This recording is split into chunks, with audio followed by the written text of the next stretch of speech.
Hello to everyone. मैं स्वागत करता हूं आप सबका इस वीडियो में। तो मैं उम्मीद करता हूं कि आप सब बढ़िया होंगे और अपने अपने हेल्थ का ख्याल भी रख रहे होंगे। तो इस वीडियो में जैसा कि आप लोगों ने थंबनेल में देखा ही होगा, मैं आपको बताऊंगा कि गैप ईयर सर्टिफिकेट बनाने का तरीका क्या है, हमें क्यों बनाना पड़ता है, वगैरह वगैरह, उसका यूजेस क्या होता है। ठीक है, तो सबसे पहले मैं बता देता हूँ कि गैप ईयर सर्टिफिकेट क्या होता है। तो वो कुछ होता यूँ है कि मान लीजिए, जैसे मैं एक एग्ज़ाम्पल लेता हूँ, मैं अपना खुद का एग्ज़ाम्पल लेता हूँ। मैंने 2020 में अपना इंटरमीडिएट 12th का एग्ज़ाम पास किया था। ठीक है, फिर मैंने 2020 से 2021 तक किसी भी कॉलेज में एडमिशन नहीं लिया। इसका मतलब मैं ऑफिशियली किसी भी कॉलेज का स्टूडेंट नहीं था, मैंने कहीं भी एडमिशन नहीं लिया। ठीक है, और जब 2021 में 2020 से लेकर 2021 तक मैंने एक साल कहीं भी एडमिशन नहीं लिया, और मैंने जब 2021 में एडमिशन लिया तब, क्योंकि मुझे कॉलेज का एडमिशन चाहिए था और मेरा एक साल का गैप हो चुका था, तो अब जब मुझे एडमिशन लेना है तो मुझे कॉलेज में एडमिशन लेने का जो प्रोसेस है वो तो फॉलो करना ही पड़ेगा। जो भी, अगर एडमिशन मेरिट के थ्रू होता है, क्लास 12 के रिजल्ट के जो नंबर आता है उसके थ्रू, इधर एंट्रेंस पास करके जाना पड़े, वो तो अलग बात है। पर जब एडमिशन के वक्त क्योंकि गैप हो गया, तो आपको कोर्ट से एक एफिडेविट बना के, जो कि कहलाता है गैप ईयर सर्टिफिकेट, वो कॉलेज को प्रोवाइड करना पड़ता है। ठीक है, तो हमें गैप ईयर सर्टिफिकेट की पहली बार ज़रूरत कब पड़ती है, जब आप स्कूल कॉलेज से अपनी पढ़ाई को कुछ समय के लिए डिसकंटिन्यू कर देते हो और फिर वापस कुछ सालों बाद, कुछ समय बाद वापस कंटिन्यू जब करते हो, तब आपको एक गैप ईयर सर्टिफिकेट लगता है। ठीक है, तो अब जानते हैं कि गैप ईयर सर्टिफिकेट क्या हर जगह मांगा जाता है। तो ये डिपेंड करता है, जैसे मैं आपको बताता हूँ, इलाहाबाद यूनिवर्सिटी में मांगा जाता है, मैं अपने एडमिशन के वक्त मैंने दिया था। ठीक है, और भी कुछ कुछ यूनिवर्सिटीज़ हैं, तो मैक्सिमम लगभग मेजोरिटी यूनिवर्सिटीज़ मांगती हैं। अब नेक्स्ट क्वेश्चन जो आता है वो ये होता है कि यूनिवर्सिटीज़ ऐसा जो भी करती हैं गैप ईयर सर्टिफिकेट, मान लीजिए आपने गैप किया फिर एडमिशन लिया किसी यूनिवर्सिटी में या किसी कॉलेज में या किसी भी चीज़ में, तो ऐसा क्यों होता है, वो लोग ऐसा क्यों मंगाते हैं, एक उठता है ना जनरल सा क्वेश्चन। तो ऐसा इसलिए होता है क्योंकि मान लीजिए कि आपने कभी अपना +2 किया, उसके बाद 2 साल के लिए कहीं एडमिशन नहीं लिया, ऐसे ही कुछ घर पे रहे या कुछ मतलब कहीं कॉलेज वॉलेज में कहीं एडमिशन यूनिवर्सिटी में नहीं लिया, तो गैप ईयर सर्टिफिकेट इस बात को प्रूव करता है कि हाँ, मैंने जो भी इस दौरान किसी भी यूनिवर्सिटी में अप्लाई नहीं किया, कहीं भी एडमिशन नहीं लिया, और मैं इस बात को अपने तक, मतलब पूरी सच्चाई के साथ इस बात को कह रहा हूँ कि हाँ, मैंने इस सर्टिफिकेट के थ्रू कि मैंने इस दौरान किसी भी जगह पे कोई भी ऑफिशियली एडमिशन के लिए ना कोशिश की थी ना मैंने लिया था, और अगर मेरी कही गई बात झूठ निकलती है, क्योंकि भैया जो आपने एफिडेविट बनवाया है वो तो कोर्ट से है, और अगर कही गई बात झूठ निकलती है तो इसके लिए कॉलेज जिम्मेदार नहीं होगा, ना ही यूनिवर्सिटी जिम्मेदार होगा, इसकी पूरी जिम्मेदारी हमारी होगी। क्योंकि अगर उसमें लिखा हुआ झूठ निकल गया, मान लीजिए आपने ईयर ड्रॉप किया, 1 साल 2 साल आपने कहीं एडमिशन ले रखा था, फिर आपने वहाँ से छोड़ के दूसरी जगह मन किया कि वहाँ से छोड़ के मुझे दूसरी जगह जाना है, तो आप अगर झूठ बोल के जाते हो कि मैंने 2 साल कहीं एडमिशन नहीं लिया, और उसमें क्योंकि कोर्ट का कागज है उसमें तो लिखा हुआ है ना यार पूरा कि मैंने एडमिशन कहीं नहीं लिया, और मान लो कल को यूनिवर्सिटी को इस बात का पता चल जाता है कि आपने जो जो बातें कही वो झूठ है, कहीं से रिकॉर्ड निकल के आता है यूनिवर्सिटी के पास आपका कि आप इस यूनिवर्सिटी में, इस कॉलेज में या इसमें पढ़ रहे थे, और आपने झूठ लिख दिया कि मैंने इन 2 साल या 3 साल में कहीं एडमिशन नहीं लिया, तो अब यूनिवर्सिटी आप पे क्लेम कर देगा। वो सीधा अब यूनिवर्सिटी अपने हाथ खड़े कर देगा, क्योंकि उसके पास तो प्रूफ है कि जब इसमें प्रूफ में लिखा हुआ है कि आपने ऐसा कुछ नहीं किया, फिर भी आपने झूठ क्यों लिखाया, तो यूनिवर्सिटी फिर इसमें कुछ रोल नहीं प्ले करेगा।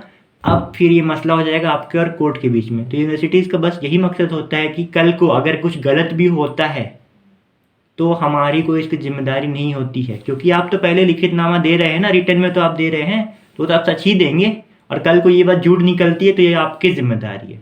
इसीलिए मैं इनके मतलब जो गैप ईयर सर्टिफिकेट है, झूठ ना बनवाए, कभी बनवाए तो सच बनवाए। ठीक है, अब गैप ईयर सर्टिफिकेट में हमें क्या लिखवाना पड़ता है। तो सबसे पहले वीडियो के डिस्क्रिप्शन में मैंने अपने गैप ईयर के जो मैंने 1 साल गैप किया था उसमें मैंने जो भी उस एफिडेविट में लिखवाया था वो मैं भेज दे रहा हूँ, मतलब लिंक डिस्क्रिप्शन में डाल दे रहा हूँ उस पीडीएफ का। आप उसे विजिट करके देख लीजिए कि मैंने उसमें क्या लिखवाया था, ठीक है। और मैं एक बार फिलहाल मोबाइल की स्क्रीन पे मूव करके आपको इसी वीडियो में दिखाता हूँ। आप बाद में वीडियो में पूरी देख लेने के बाद आप वीडियो के डिस्क्रिप्शन से जाके उस पीडीएफ को देख लीजिएगा तसल्ली से घर पे आराम से बैठ के। फिलहाल मैं एक बार आपको वीडियो में उस पीडीएफ को इसी वीडियो में भी ओपन करके आपको एक्सप्लेन कर देता हूँ मैंने क्या क्या लिखवाया था, ठीक है। तो अब हम लोग मोबाइल की स्क्रीन की तरफ मूव करते हैं। तो ये रहा जो मैंने अपना कोर्ट से एफिडेविट बनवा के कॉलेज को सबमिट किया था, वो ये है। आपको दिख रहा होगा अपने मोबाइल के स्क्रीन पे या कंप्यूटर पे, जिस भी आप देख रहे हैं, ठीक है। तो सबसे पहले इसके फर्स्ट पेज पे क्या रहता है, ये एक ई स्टैम्प रहता है, ठीक है। तो ये एक ई स्टैम्प रहता है, इसमें लिखा रहता है इशूड डेट अकाउंट। ये सब वो होते हैं, वो जो कोर्ट के बाहर जो एडवोकेट होते हैं ना, वो सब जो आप जाइएगा कोर्ट के बाहर तो वहाँ पे आपको बाहर में ही मिल जाएंगे। जैसे मैंने अपना ये यूपी से बनवाया था, ठीक है। देखिए यहाँ पे लिखा हुआ गवर्नमेंट ऑफ उत्तर प्रदेश, तो मैंने यूपी से बनवाया था। तो वहाँ मतलब कोर्ट जहाँ मैं ठहरा हुआ था वहाँ एक बाहर में मतलब सामने ही एक कोर्ट था। कोर्ट के बाहर तो आप लोगों ने देखा होगा कि अलग अलग टाइपराइटर वगैरह वही सभी बनाते हैं कोर्ट के बाहर, जो वकील जो मतलब टाइपिंग वाइपिंग काम करते हैं, उन्हीं से आप जाके बोलिएगा कि मुझे एक गैप ईयर सर्टिफिकेट बनवाना है। तो तुरंत फॉर्मेट उनके पास तैयार रहता है, क्योंकि कोई पहली बार तो बनवा नहीं रहे, बहुत सारे लोग बनवा रहे होते हैं, ठीक है। तो आप बस उनको जाके बोलिएगा और अपना वजह बता दीजिए कि गैप ईयर सर्टिफिकेट आपने क्यों बनवाना है, ठीक है। तो वो बना देंगे। तो ये देखिए सबसे पहले एक स्टैम्प लगता है, तो वो आपसे पूछेंगे कि आपको कितने वाले स्टैम्प चाहिए, 10 रुपये वाले स्टैम्प चाहिए, 50 वाला स्टैम्प चाहिए, 100 वाला चाहिए, अलग अलग प्राइसेस के आते हैं, ठीक है। तो जब मैं अपना अप्लाई कर रहा था यूनिवर्सिटी में, तो यूनिवर्सिटी ने साफ साफ लिख दिया था कि उस पर एक 10 रुपये वाला स्टैम्प लगा होना चाहिए। तो क्योंकि मुझे 10 वाला ही बोला गया था तो मैंने 10 वाला लगवाया। हो सकता है आप जो यूनिवर्सिटी में अप्लाई करें उसमें वो बोल दे 50 वाला, ठीक है। वो लोग बहुत मैक्सिमम प्राइस नहीं बोलते हैं, बस इनका ये मकसद रहता है ये स्टैम्प का कि हाँ ये रियल है, मतलब कि फेक ना है, ये फेक नहीं है, ये सच है। कि मतलब आप कोर्ट में गए बनवाए तो एक स्टैम्प एक प्रूफ की तरह हो जाता है कि हाँ मतलब आपने कोर्ट से बाहर जो भी टाइपराइटर एडवोकेट होते हैं उनसे आप मिले, बनवाएं और फिर आप लेके आए हैं, ठीक है। तो बस इसका और कुछ मकसद नहीं होता। तो ये लोग बहुत मतलब यूनिवर्सिटीज़ या जहाँ जहाँ पे अप्लाई कर रहे हैं कॉलेजेस, वो लोग सामने से खुद बता देते हैं कि मिनिमम कितना 10-50, और मुझे नहीं लगता इससे अधिक बताओगे वो, ठीक है। ये सब हो गया फर्स्ट, ये तो 10 रुपये का मेरा ई स्टैम्प हो गया। अब यहाँ आते हैं, तो यहाँ पे ये फॉर्मेट रहता है जैसे, क्योंकि ऑफकोर्स मैं प्रिंसिपल को ही लिखूँगा कि प्राचार्य इलाहाबाद विश्वविद्यालय प्रयागराज शपथ, फिर यहाँ पे मैं अपना नाम, पापा का नाम, फिर मकान नंबर, फिर यहाँ पे मेरा एड्रेस था जो भी मेरा एन, ये देख रहे हैं ना एन, फिर मैंने यहाँ ब्लैक से कर दिया, मैंने अपने एड्रेस को यहाँ पे हाइड कर दिया, ठीक है। जो भी आपका एड्रेस होगा आप अपना लिखवा लीजिए, निम्न है। फिर यहाँ पे मैंने फर्स्ट पॉइंट में क्या लिखवाया है, ये जो 1 2 3 4 पॉइंट है ना, ये मेन है, ठीक है। यहीं पे आपका रीज़न लिखा होता है कि मैंने जो गैप लिया वो किस वजह से लिया। क्या वो ये वजह था कि मेरे घर की आर्थिक स्थिति कुछ ख़राब हो गई थी उस कुछ वर्षों में, 2 या 3 या 1 साल में, जिनकी वजह से मैंने किसी जगह एडमिशन नहीं लिया या कुछ नहीं लिया, या हो सकता है कुछ और रीज़न हो, आप अपने फैमिली बिजनेस को संभालने चल गए हो, इसलिए आपने कुछ समय के लिए इन कॉलेजेस यूनिवर्सिटी से एडमिशन अपने आप को एज ए एनरोल नहीं करवाया। वो आपका ऊपर डिपेंड करता है कि वो आपको क्या सर्कमस्टेंसेस थी और क्या प्रॉब्लम थी, ठीक है। तो जैसे मैंने यहाँ लिखवाया है, देखिए फर्स्ट पॉइंट, यह कि मैं शपथ करता उपरोक्त शपथ पूर्वक बयान करता हूँ कि मैं उपरोक्त पते का स्थायी निवासी हूँ, ठीक है। फर्स्ट पॉइंट में ये लिखा है मैंने कि जो मैंने ऊपर पता दिया उसका मैं एक स्थायी निवासी हूँ। दूसरे में मैंने क्या लिखा है, यह कि मैं शपथ करता उपरोक्त सतपथ पूर्वक बयान करता हूँ कि वर्ष 2020, अब ये मेरा रीज़न लिखा है, ठीक है। मैंने जैसे वीडियो के शुरू में ही बताया था कि मैंने 2020 में अपने 12th पास किया, फिर मैंने 2020 से 2021 तक 1 साल में कहीं एडमिशन नहीं लिया। तो देखिए वर्ष 2020 में इंटरमीडिएट की परीक्षा उत्तीर्ण करने के बाद वह आर्थिक परिस्थिति ठीक न होने के कारण किसी शिक्षण संस्था में प्रवेश नहीं लिया एवं प्रतियोगी परीक्षाओं की तैयारी करता रहा, ठीक है। तो ये मेरा रीज़न था, और ये जो मेरा सच वाला रीज़न था वो मैंने लिखवाया यहाँ। कल को मान लो कुछ गड़बड़ भी होता है तो क्योंकि मैं झूठ तो लिखवाया नहीं है तो मैं आराम से बोल दूँगा।